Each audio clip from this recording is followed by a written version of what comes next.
In Tamil Nadu, we are in a slightly odd position because we are in alliance with the ruling party, but we're not part of the government.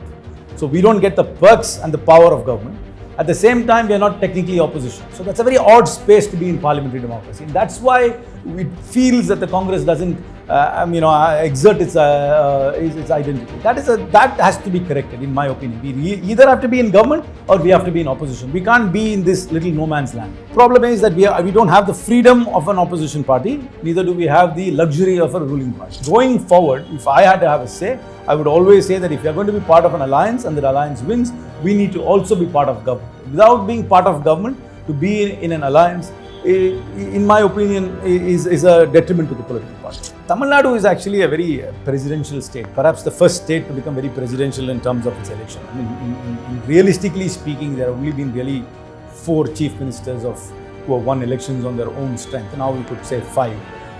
One was Aringaranna, followed by Kalaignar Karunanidhi, then MGR, and then Jayalalitha. Now Stalin as the clear leader of the DMK, has been voted for. People vote for leaders in Tamil Nadu. People vote for a chief minister. They don't necessarily vote for a candidate or party or alliance. The first is they make up their mind who they want to see as chief minister, then the other things follow.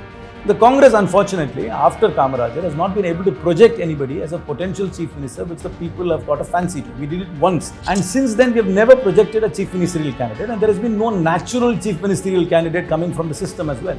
If there is somebody who is a natural chief ministerial candidate, who the party and the public accept, I think there will be a natural growth here. Without that, you will always have to be part of a formation to win. I mean, no party in Tamil Nadu anyway wins without an alliance. It's not just the Congress. Like electoral alliance is an absolute necessity in Tamil Nadu. I think the Congress, you got to understand, cannot be pigeonholed into one little silo. That is the beauty of the Congress. The fact is, a free marketer like me can be in the Congress, whereas somebody who believes in a state economy and a socialist can also be in the Congress. The whole idea of the Congress is that it is a large canvas and a large tent.